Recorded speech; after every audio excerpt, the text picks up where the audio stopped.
Hello everybody and welcome back to Stellaris, where now that we know where some of our borders lie, we can start to think about defensive positions.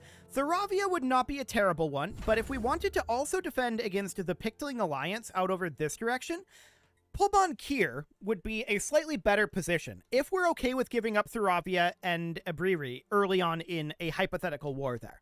That might be fine to consolidate here instead of having two stations here and here, especially considering we have a starbase cap of 5 right now. So we'd have one in Halvam for sure. 100% we would upgrade this, and then we'd have one in Pulbon Kier, right? And we would upgrade there. Then we would definitely be looking for one in Howling Vortex. Beyond that, do we need any others right now? We're protected by the Fallen Empires up this way, so I feel like it's reasonably fine. We do need to make our way over to Howling Vortex as soon as we can. And we are... Did we already grab Isval here? You're building a mining station? And then heading into Isval? Okay, so we have not grabbed this yet. Noted. Let's take this up to fast. And this construction ship, do we build this now? How long on this? We haven't even started? Okay. Having probed the frozen landscapes of the moon Delcor 3A, we think we've struck something big. Science Officer Glimmersheen speaks of a bacterial life form, unlike any other. It bonds with other individuals to form large blankets that are durable, yet light, and also act like solar cells. They absorb solar energy with a surprisingly low efficiency loss percentage, most likely a result of evolution favoring those who could gather more heat in the harsh climate. Our researchers back home could surely find some use of this information. So we can do energy production or a military use. And, I mean, we're a mega corporation, so we're going to produce more energy. Cool. Void clouds, huh? An investigation into a particular cluster of debris and space dust, previously dubbed, I cannot read apparently, Zeta aliens, has yielded surprising results. Why does this happen? It comes in like threes. I don't even know. I mess up like 3 times in a row and then we're fine. It's a particulate cloud bristling with a powerful charge of unknown origin that has no business exhibiting simple reflexive actions, let alone movements with purpose. And yet it does. There's something undeniably ominous about the hazy subject of the relayed video feeds. Perhaps there are things in the universe we should not tangle with. Okay, so that gives us 30 influence, which is very appreciated. We definitely need that. And we are 24% done here. Okay. Our energy development researchers have made progress with the samples we sent them from Delcor 3A. They've been able to develop a new type of solar cell using the organisms as a template. These are much more efficient at storing energy and will provide a boost to all of our power plants. Cool. So energy credits plus 5%. Sounds good. Are they heading into Isval? Potential market Do we care if they completed. take Isval? Not really. Potential market survey completed. We are negative on our consumer goods and food right now. We do want to work on that. Getting an additional location would be really nice. Unfortunately, we've not really run into any desert worlds. I mean, there's a Gaia world up here and a Gaia world here, but these are definitely protected by the Calactoran protectors. 1,000%. So at this moment, we're not interested in taking those. The Cache Inquire is going to, at this point, I think we can safely auto-survey. That'll be fine. The Cache Compose is, of course, wanting to build down over here. We're still building this mining station. I think we take Siluge at this point. The next location will be Isval, and that'll be ready in a couple of months. We're not going to have enough to immediately grab it, and that's okay. We'll have enough to grab it like 1 month after we complete this. It's moving to the Isval system. Complete. So, yeah, 1 month from now, and around the time it arrives, we'll have what we need. So that seems Special good. project actualized. The space amoebas, the name is stuck, as the pronunciation of the proper xenotaxonomic denominator is too unwieldy for the average Maloqui, are solitary animals when left to their own devices. All but the youngest specimens are accompanied by quasi-independent flagella, organisms spawned by the amoeba and programmed through liquid RNA-laced secretions to do the bidding of the host. These flagella are capable of manipulating and even attacking objects in an impressive yet restricted range around the host, periodically returning to lodge inside the host amoeba's body for reprogramming. Impressive yet restricted has always struck me as an odd way to phrase that, but whatever. There are potential military applications to be found in the regenerative properties of the amoeba's thick hide, or in the flagella's graceful patterns of movement. So we can either take plus 5% evasion, or progress on regenerative hull tissue. We're probably going to get regenerative hull tissue at some point anyway, so we'll take the 5% evasion. Happily. So we're done in Siluge. At this point, we'll build our mining stations there and head over to Boybos. And yep, we finished up these star bases. We're going to grab Isval here. And the same thing is happening over here. Now, we may actually look to colonize here on the Savannah World. I think we will. It's low habitability, but we need to get this going. We need to get another location. Our number of colonies is low. There's no doubt about that. We need a physics research, and physics research from researchers sounds good. We'll get that going. And did we beat them here? I'm not sure who won this race. Upscaling complete. I guess we'll find out. I think it was us. Upscaling complete. Yes, it was us. Beautiful.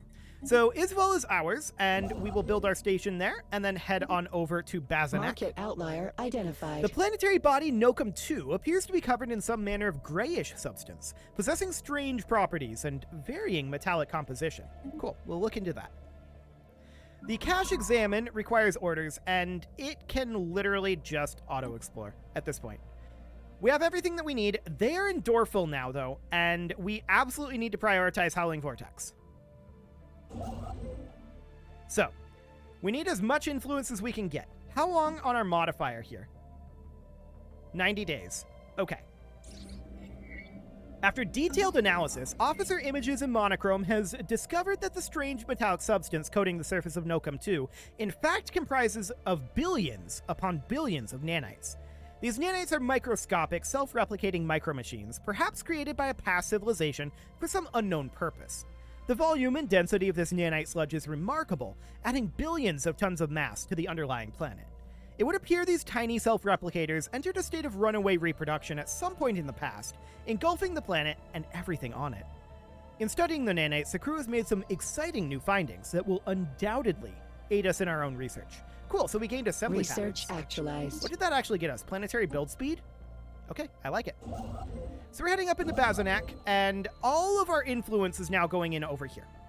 We'll see if they go for Howling Vortex. It's theirs if they want it at this point. Which isn't ideal. That is definitely not ideal, but we're sufficiently far away, primarily due to that humiliation, that if they want Howling Vortex, they get it. We want it as a defensive point. It's not economically valuable. It's only strategically valuable. So if we lose that, it's not the end of the world. It is definitely a goal for us. No doubt about that. So we are not too far away from grabbing our starbase here. We're about 2 months away right now, depending on the decimal here. Optical sensors isolate a cluster of shapes on the barren surface of Dangar 4 that could be buildings, and we'll go ahead and start researching these at this point. We're in much less of a hurry now to get all of this done. So that's fine. Yeah, the decimal betrayed us slightly. It was 1 additional month tick, so now we can get Boybos started. We've arrived in Basinak, not like we can actually do anything with it just yet.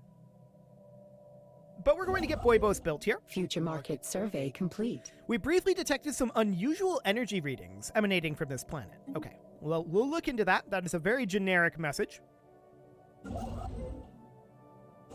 And Boybos will be done shortly. We don't have the influence to keep going here just yet. Complete. The magnetic field of Atropin 4 experienced a complete reversal while it was being observed by the cache examine.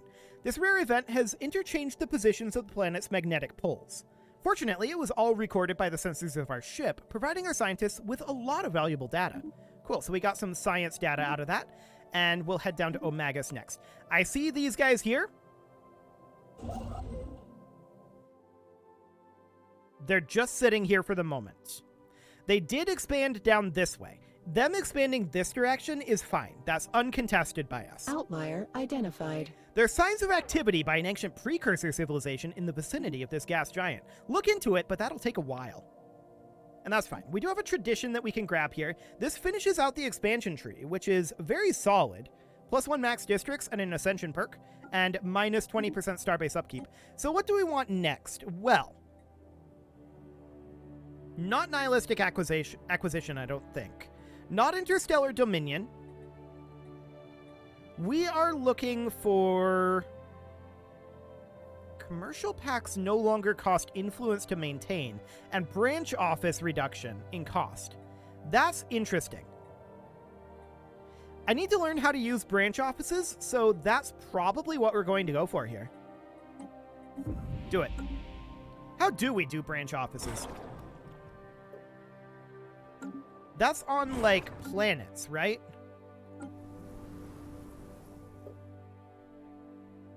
We cannot establish a branch office here as the owner of the planet is a Gestalt consciousness. Okay, so it does cost influence, so I don't want to do it just yet. We'll get into that.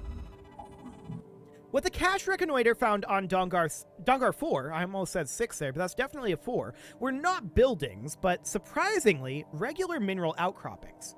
Science Officer Images in Monochrome asserts that these angular blocks of rock are the product of interactions between tectonic plates. Their shapes, the result of the unusual tectophysics inherent in the planet's crust. That is not a typical word. Cool. The perfect angularity of these thrust faults implies a possibility of aliens tampering with Dangar 4's crust at some point in the past. Most intriguing. Okay, so we'll see if they go for Howling Vortex. We're going to have Boibos grabbed soon. We're only at 31 influence, so we're still influence restrained as to whether we can go down this direction. Complete. So we're on our way to Omagus. We will be gaining 5.12 right now. Okay. So we're still shy a decent amount of influence to get all of this. But if we do get Howling Vortex or Empara is a fallback there. If we get either of these, then that's huge. But getting Empara will require that we get Atropin first. Our sensors indicate odd irregularities in Dangar's energy emission pattern. Okay, so this construction ship is just sitting here right now. They are probably also influence constrained. So we'll see how that ends up going. I do want to get our modules here. These are defensive platforms, right? So I'm going to put in a pair of gun batteries here. We'll probably change that out later, but we'll do that, and I think disruption field generator is what we'll go with for these. So we'll put in gun batteries and disruption field generators here as well. There's nothing to be built out over this direction. There are no connections, so that's looking good. The latest sensory readings from Dangar showed the star pulsating regularly, but when the crew on Cache Reconnoiter arrived on site, there was no evidence to support this data. While most of the crew are in agreement that the anomaly was caused by a sensory malfunction, Science Officer Images in Monochrome discards this theory. Images in Monochrome claims to have discovered similar pulsating energy emission patterns elsewhere, and now fears that something strange is happening to the galaxy's stars. They've charted the course to the nearest affected star. So we can get 842 Unity, which I feel like we're doing okay on Unity, or we can get to the bottom of this, and that's exactly what we're going to do. So we will get to the bottom of this, and where are these? Astarte? That's the only one? We do have a science ship there right now. So let's go ahead and research that here with the cache probe. That'll be fine. Cool. We found a toxic terraforming candidate. Cool. We're almost certainly going to take the detox ascension perk at some point, for the record. So that way we can detox planets as a service. A forced service, but a service nevertheless. Outlier identified. Repeated scans of Dangar 3's surface give inconsistent sensor readings, almost as if the planet itself was in a constant state of upheaval. Well, we'll look into that. We do need a job on our capital. We're negative on food, so I'm going to put in an agriculture district for right now. Market outlier identified. Sensors report a number of possible points of interest within the dense debris field surrounding Mescal Sea. Okay, cool. We definitely want to grab Omagus here. So we're going to get that finished up. and there are rare crystals here that we would love to get. Actualized. On the crew's arrival to Astarte, they were able to confirm that their sensors were indeed malfunctioning. The good news is that not only were their initial estimates for the star's energy output grossly understated, rugged tissue appears to have learned from past mistakes. Cool. So that is fine. Anything else needing orders right now? Well, not really. A closer scan of the debris field around Mescal Sea has led to the discovery of an airtight capsule containing an atomic clock that measures time with unparalleled precision. It has a frequency uncertainty so low that it will be another 879 million years before it gains a single second, and it's counting down to a date 42 years and 3 days away. The capsule holds no clues as to what this date signifies or who the owners are, but it seems as though someone out there has lost track of the time. So we can either keep an eye on it or destroy it. I've never seen this actually become anything. The only thing I've ever seen is that it passes without incident. We'll keep an eye on it, and we'll see what happens. Okay, so they're not going into Howling Vortex at this point. Ion Thruster finishes up, and we'll grab engineering research from researchers. Upscaling Our starbase in complete. Omagus finishes, and we will build our mining station before heading into Howling Vortex. The very geological structure of Dangar 3 is indeed in flux, driven by what Science Officer Images in Monochrome assures us is a tectonic process as fascinating as it is esoteric. What is of more interest to the Atreides Interstellar Construction Company is that we may be able to strategically halt the planet's ceaseless, chaotic self-transportation. Transportation? Transformation. Okay, fantastic. In short, a near-instant stabilization of the planet into something slightly, if not entirely, more habitable is theoretically possible. Images in Monochrome estimates that an additional 200 energy credits will be needed to power through a thorough mapping of planetary activity and determine the validity of what the science officer has termed a surgical terraforming strike.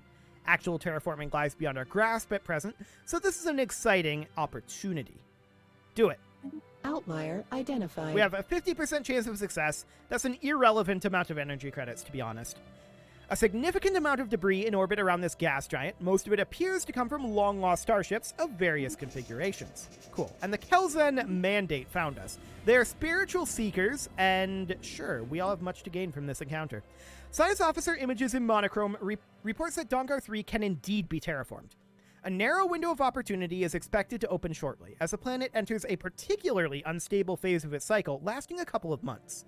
Images in Monochrome believes that the miniaturized explosive charges delivered to the planet's crust and the strategic irradiation of the atmosphere during this time will halt Dangar 3's tumultuous changes and stabilize it in a form somewhat more suitable for sustaining life.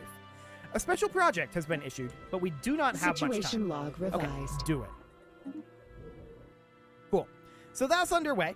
Special project And we succeeded. actualized. Science Officer Images in Monochrome is proud to report that Dangar 3 can now be reclassified as an arid rather than barren planet. This grand experiment has greatly enriched the Maloquian sciences. Cool. So that's excellent. An arid world out Potential here market is survey good to have. completed. The strong gravity well of Dermius 3 has pulled in a massive amount of space debris, which has formed a dense layer around parts of the gas giant. Most of it appears to be wreckage from a series of space battles fought in the system several millennia ago. Scavengers have already scoured the debris of valuable technologies and artifacts, but a mining station should be able to recycle the metal. Okay, we'll definitely take that. And auto-survey. Cool. Okay, so we're going to be done with our mining station here shortly. We will very soon have enough influence to grab Howling Vortex. So it looks like we are Upscaling going to get it. complete. Outlier identified. Unusual readings suggest there may be more to this desolate world than meets the eye. We'll certainly look into that one, but Howling Vortex, I can't believe they're going to let us get this. This cuts them off from so much up here, but they might not actually know how much this cuts them off from. They might not have explored up this way. It's hard to say. We have access to a large area to develop, and that's really, really good. That means that we can focus on our economy rather than on our military, and I'm very pleased about that. Nestled in sheltered pockets across Gay 7A's surface is a rich sludge of simple organic compounds that our researchers believe could be a hotbed for abiogenesis, the spontaneous formation of organic life from lifeless matter. Gay 7a has an unusually thick atmosphere for a barren world, which could make it hospitable for simple life forms. Although this presents a unique opportunity to study what could be the early stages of the origin of life, it would be best to set our expectations low, as there may be still millions of years before life evolves naturally on Gay 7a, if at all. Cool. Society research Market that. I outlier like it. identified. And unusual energy readings. We'll look into those. Howling Vortex will be Outlier ours on this next month identified. tick. That's excellent. Massive storms. Okay, we'll study those. Just waiting on that month tick. Oh, Outlier we lacked a identified. decimal? Oof. A cluster of shapes that could be buildings. Sure, look into it. Gay 7 frequently experiences massive and extremely violent storm systems in its atmosphere. Several dozen persistent storms are visible from orbit, with winds often reaching speeds in excess of 700 meters per second. The cause of these storms is not immediately apparent, as we found nothing in the planet's climate model that would explain them. Our scientists are interested in studying this anomaly. Do it. Okay. Ooh, and a megacomputer, huh? We've traced the unusual electromagnetic radiation emanating from Lingle 4A to a secret subterranean bunker hiding a megacomputer the size of a battleship. Our researchers suggest that it may have been there for several thousand years, hard at work solving a single, very complex problem, the nature of which still eludes us. When the crew attempted to interact with the computer, they discovered that the facility, which had appeared both abandoned and unguarded, was in fact operated by a security AI, the highest purpose of which seems to be frying its visitors alive. As the crew defeated the AI, it broadcasted a message to an unknown recipient. So we can scrap the megacomputer for parts, use it to boost our own research, or gain a bunch of unity and let it continue its calculations.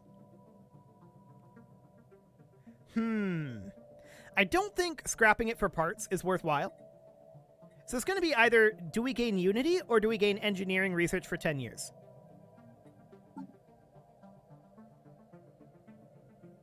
This will get us another tree unlocked. And I feel like that's almost more valuable than 10% engineering research for 10 years. If this is like a permanent 10% increase, I'd go for that. But for 10 years, I think we take the Unity. Cool. And that, of course, allows us to grab something here. What do we take? Mercantile? Prosperity? I think given what we're going for here, I think that we do go for prosperity here. Mining station output, resources from jobs. Yeah, I think this is what we do. So we take prosperity as a megacorp. Sounds good. And that'll be absolutely fine. Howling Vortex is ours at this point. A Ute satellite was placed in orbit around Gay 8 to commemorate the moment of first contact between their empire and the Jabardini, a contemporary civilization. This event occurred right here in the Gay system and had a profound impact on all levels of Ute society. For over 1 million years, they had thought themselves alone in the galaxy, and the Ute reacted with both awe and horror upon the discovery of sapient alien life. The Cash Inquirer has recovered the satellite, which now awaits a full analysis. Remarkable. Situation log Okay, so we should revised. definitely look into that, and we will do so. We definitely want to find the Ute system when we can, but Howling Vortex is ours, which means we are safe up over this way. We have safe expansion opportunities, and I'm very, very happy about that. We found a toxic terraforming candidate, that's fine. No problem whatsoever there.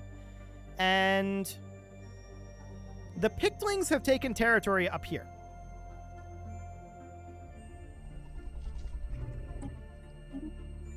Get out of here, Pictlings. We're going to head up over this way, and this needs to become our next target system then. The Pictlings are being absolute jerks here. Please don't do that, Pictlings. You've got plenty of spaces to expand to. The silhouettes discernible from orbit are indeed buildings, and closer inspection revealed them to be of an obvious martial nature.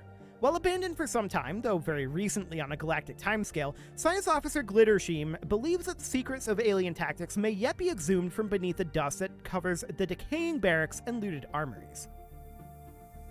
A special project may be issued to study the remains. Situation Do log it. revised. Where is this? This is out over here? Okay, research that. Upscaling complete. Excellent. So we've got our stations done here. The Pictlings are not happy that we close borders to them. I wonder why that might be. Upscaling complete. But we're not happy with them either. While surveying Gay 8A, the science team detected unusual heat signatures coming from below the frozen surface of the planet. Well, we will definitely look into Special that. project actualized. And Science Officer Glittersheem's thorough xenohistorical analysis of the military installation on Mescal B2 has yielded few tangible results. The base was constructed before the planet turned completely barren, but it's unclear if its current inhospitability is a result of armed conflict or some more peaceful or even natural process. What can be deduced of their strategies and tactics in armed conflict does not seem to have been far in advance of our own. On the upside, Science Officer Glittersheem claims to have drawn much inspiration from the alien remnants. Cool. A system has been surveyed. Unusual energy readings. Look into it. Okay, there we go.